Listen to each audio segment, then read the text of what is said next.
So the argument goes, electric vehicles don't pollute, but the electricity powering the electric vehicles does pollute. Some even say it pollutes even more than a gasoline or petrol burning car. If we're going to look beyond the EV itself to the energy that powers it, shouldn't we do the same for the fossil-fueled combustion car? So what goes into producing the fuel that you burn in your car every day?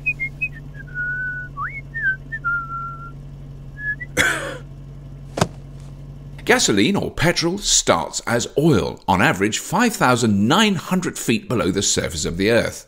A great deal of oil is extracted using what is called a pump jack. Pump jacks don't run by themselves. In most cases, they use electricity. It takes, on average, 9,960 kilowatt hours of electricity every month to drive one pump jack. To put that in context, that is enough electricity to power a Tesla Model 3 for 34,860 miles. In the United States, there are an estimated 435,000 oil wells using pump jacks. Estimated electricity use for these wells is over 4,300 gigawatt hours a month. That is a lot of electricity, and that is just to get the oil out of the ground. If we use that electricity to power electric vehicles directly, it would be enough to power over 15 million electric vehicles for a month. That's just US oil wells on land. What about deep sea drilling?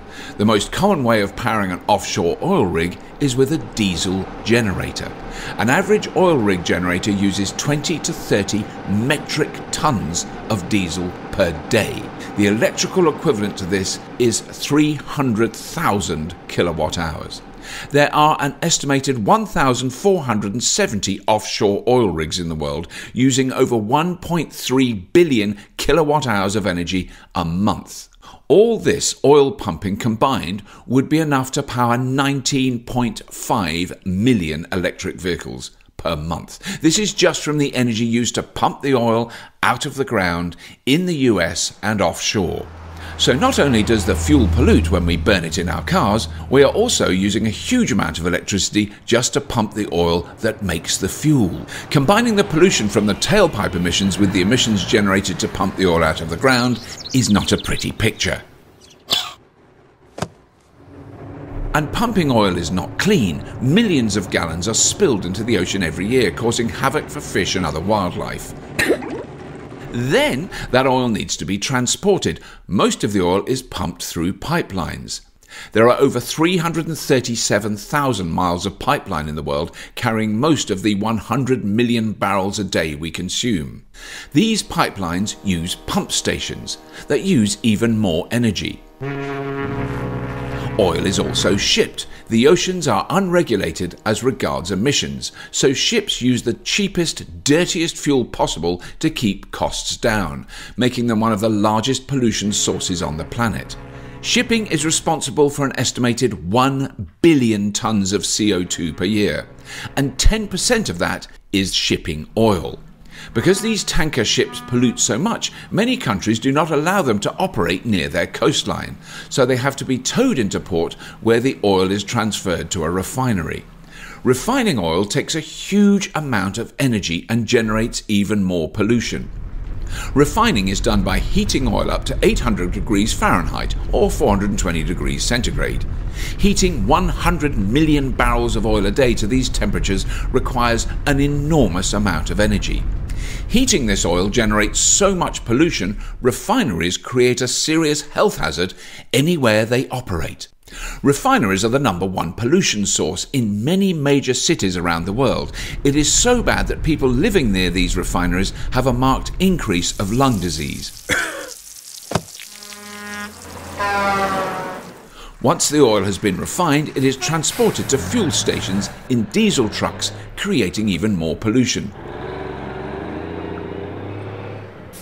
Then this fuel is burned in cars and trucks right in our cities where we live and breathe. These cars and trucks have internal combustion engines that are extremely inefficient. 70% of the energy from burning fossil fuels is wasted as heat, while only 30% goes to turn your wheels. So after we use all that electricity pumping oil out of the ground, refining it, transporting it, we then waste 70% when we burn it. Fossil fuel production is an incredibly dirty, inefficient process from start to finish. When we contrast all this to powering an electric vehicle, the difference is very stark. Electricity does not need to be pumped from thousands of feet underground, transported with trucks or trains, or pumped along pipelines. It does not need to be shipped overseas. It does not need to be refined, and it is not polluting where we live and breathe.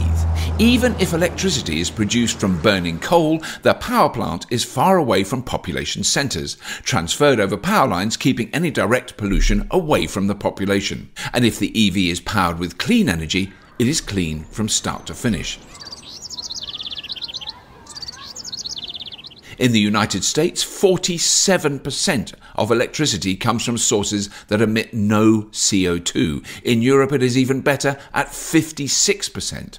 And the percentage of clean energy is growing every year as coal and gas plants are being replaced by renewable energy sources. So what about the lithium used in EV batteries? Lithium is a metal that is mined in the deserts of Australia, China, Argentina and Chile. Besides being a key ingredient in batteries, lithium is also ingested as a medicine for bipolar disorder.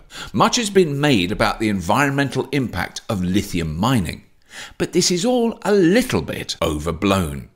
Australia is the largest producer of lithium in the world. If there were any major environmental problems with this mining, some Australians would be talking about it. But what is Australia really talking about when it comes to pollution? Oil refining. Yes, oil refining is creating a much bigger environmental risk than all the lithium mining going on anywhere in the country. Australia is not a very densely populated country. They consume 1% of the world's oil supply and only refine 1/4 of the oil they consume. But they mine 50% of the world's lithium. So a country that only refines 1/4 of 1% of the world's oil and mines 50% of the world's lithium, the biggest contributor to pollution and risk to human health in Australia is oil refineries. That does not even take into consideration the drilling, pumping, transporting and burning of this oil. This is just refining it.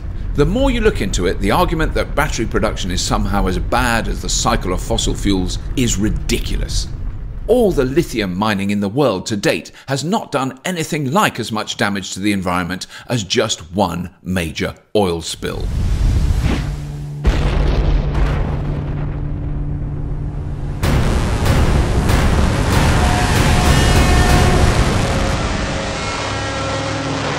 So, what about the batteries? What happens to EV batteries when they get old and are discarded?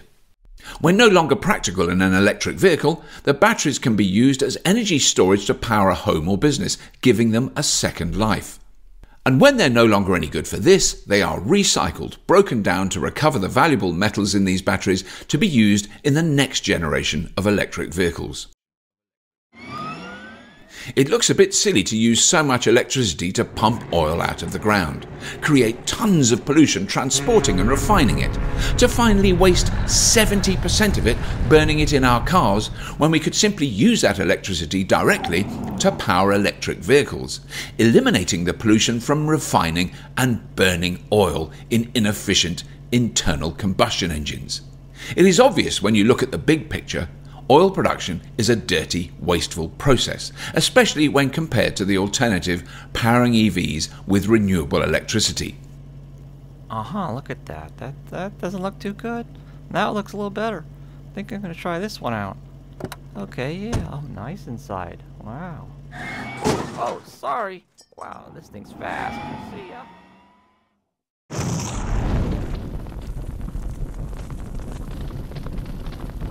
What can you do? One of the last obstacles preventing many people from going electric besides misinformation is people who live in apartments and condominiums with shared parking. Many of these residents have no way to install a car charger. If you are a lawmaker, sit on a city council or a local council, if you serve on the board of a housing association, if you own rental property, you can do something to help. Vote to install car chargers, or indeed install them yourselves in car parks or on the street, so people who live in apartments can have a place to charge their electric vehicle. There are companies that even offer ways for you to make a profit from these chargers. Support the taxing of fossil fuels and using the subsidies to support the shift to electric vehicles. With the right incentives and political will, change can happen very quickly. In Norway, they have made a huge shift to electric vehicles in a very short time. Electric vehicle sales in Norway have reached over 50% of all vehicles sold. Support the installation of solar panels wherever possible. Going solar is now cheaper than buying electricity from the grid and starts paying for itself from day one. And if you are fortunate enough to own your own home, get an EV and install solar panels. You will save thousands on fuel and electricity and have the peace of mind knowing that you are not contributing to the horribly dirty oil and gas industry. Share this video, post it to forums like Reddit, Nextdoor, Facebook and others to help spread the word. Lastly, this is an open source video. You are free to translate this video into another language for reposting. Contact us to download a version you can add a translated voiceover and text to. The day when our cities are clean of sulfur dioxide, carbon monoxide and other toxic chemicals and particulates emitted from tailpipes and oil refineries can happen. We have the technology to do this now. Supporting this transition to electric transportation will bring this day closer to fruition. We hope you enjoyed this video. Thanks for watching and stay clean.